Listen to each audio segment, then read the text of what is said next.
तो यार हम सब जानते हैं कि नीट 2025 का पेपर पिछले कुछ सालों के कंपैरिजन में डेफिनेटली टफ साइड पर था एंड इसी के चलते कुछ एक्सपर्ट्स ने मिलकर एनटीए और मिनिस्ट्री ऑफ एजुकेशन के सामने अपना ये पॉइंट पुट फॉरवर्ड किया कि यार इन कॉम्पिटिटिव एग्जाम्स में जैसे नीट हो गया, सीयूईटी में भी इस बार काफ़ी टफ पेपर देखने के लिए मिला। उनका ये मानना है कि यार कुछ क्वेश्चंस तो आउट ऑफ सिलेबस देखने के लिए मिले एंड कुछ क्वेश्चंस का डिफिकल्टी लेवल उतना ज़्यादा था कि वो absolutely beyond the scope of these competitive exams है। तो इसको रेगुलेट करने के लिए ज़रूर कुछ ना कुछ स्टेप्स लिए जाने चाहिए एंड उसके चलते मिनिस्ट्री ऑफ एजुकेशन की तरफ से क्या प्रेस रिलीज किया गया है वो आज मैं आपको बताने वाली हूँ। तो बेसिकली इस वीडियो के मदद से आपको जानने के लिए मिलेगा कि यार नीट 2026 का पेपर पैटर्न आप कैसे एक्सपेक्ट कर सकते हैं, एट द सेम टाइम यार डिफिकल्टी लेवल क्या रहने वाला है नीट 2026 क्वेश्चन पेपर का, एंड इस सबको देखते हुए आपको अपनी तैयारी किस डायरेक्शन में करनी चाहिए या फिर आपको किस लेवल की तैयारी करनी चाहिए। तो यार सबसे पहले तो समझते हैं कि मिनिस्ट्री ऑफ एजुकेशन ने क्या कहा। तो यार ये बेसिकली हमारी जो एजुकेशन मिनिस्ट्री है वो एक न्यू इनिशिएटिव ले रही है जहां पर the central government is planning a major reform by aligning major entrance exams like NEET, JEE, CUET with the class 12 syllabus. यानी कि स्ट्रिक्टली इस पैरामीटर को फॉलो किया जाए कि आप with in the periphery of जो भी आपका सिलेबस दिया गया है एक पर्टिकुलर कॉम्पिटिटिव एग्जाम के उसी तक रिस्ट्रिक्ट कर रहे हैं। At the same time high level competitive formation यानी कि एक कमेटी का फॉर्मेशन किया गया है which will be led by K Sanjay Murthy and he will study as well as अपनी कमेटी के साथ मिलकर वो ये मेक श्योर करेंगे कि आप पेपर को अच्छे से रिव्यू किया जा रहा है। पर्पस क्या है ये पेपर को रिव्यू करने का? तो यार the aim is to determine whether the questions are currently more difficult than class 12 level. यानी कि आपके पेपर का जो लेवल होना चाहिए ऐसा नहीं हो कि आपके जो क्वेश्चंस हैं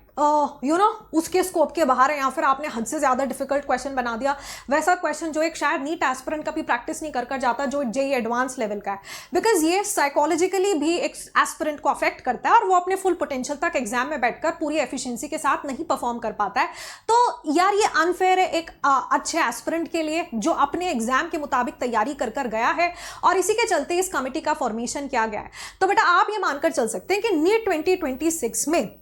आपको एक बैलेंस्ड पेपर देखने के लिए मिलेगा, बट देन आइडियली इस सब के बाद आपकी अप्रोच क्या होनी चाहिए? बेटा ideally you should be prepared for the worst. यानी कि आप यही मानकर चलिए कि यार अपना पेपर ना नीट 2025 टाइप का आएगा, क्योंकि यार देखो अगर तुम वैसा मानकर चलोगे तो तुम अपनी तैयारी इस लेवल की करोगे और जब अपनी तैयारी एक टफ क्वेश्चन पेपर के हिसाब से होगी तो यार फिर पेपर कैसा भी आ जाए, है ना, पेपर मॉडरेट आ जाए, ईजी आ जाए, तो आप उसको बहुत कंफर्टेबली आप क्वेश्चंस को अटेम्प्ट कर पाएंगे एंड आप स्टिल उसमें अच्छा परफॉर्म कर पाओगे। एंड यार लेट्स से कि वापस से इसी तरह का पैटर्न रिपीट हो जाता है, वापस से नीट 2025 जैसा ही टफ पेपर आ जाता है तो आप उसमें भी,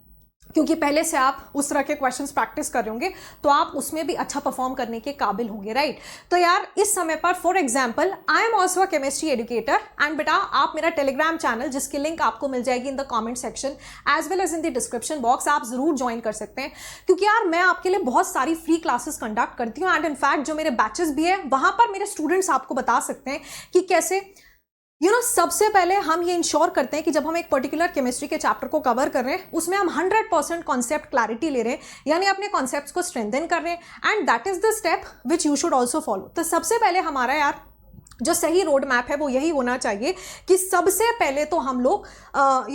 पूरा अच्छे से कॉन्सेप्ट बिल्ड कर रहे हैं। नंबर 2 उसके बाद यार बढ़िया लेवल की क्वेश्चन प्रैक्टिस, जब आप उस पर्टिकुलर टॉपिक को कवर कर रहे हैं उस दौरान भी आपकी अच्छी क्वेश्चन प्रैक्टिस होनी चाहिए, है ना, और हर लेवल की इजी, मॉडरेट, टफ, हर तरह के क्वेश्चंस करिए। I know tough questions practice करने में अच्छा नहीं लगता, डिस्कंफर्ट होता है, मन नहीं करता यार मेरे को नहीं करना, है ना, या फिर ऐसा लगता है कि ये क्या चल रहा है हमसे तो हो नहीं रहा, बट देन वहां पर भी आपको स्टिल ये इंश्योर करना है that you are giving your 100% और आपको डिस्कंफर्ट हो रहा है, ये एक पॉजिटिव साइन है, अच्छा साइन है, होना ही चाहिए। The moment you will step out of your comfort zone वहीं से आपकी वो रियल जर्नी की शुरुआत होती है, ठीक है। इसी के साथ एनसीईआरटी अच्छे से रीड करके जाओ, तो हम अपनी क्लासेस के अंदर ही एनसीईआरटी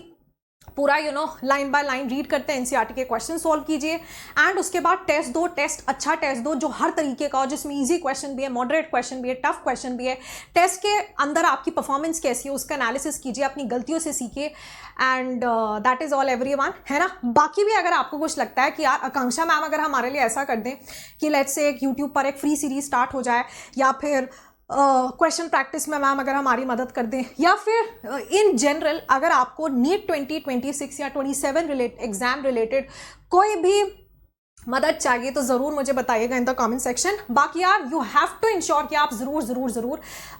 जो है ना ये ज्वाइन कर ले रहे हैं, ठीक है।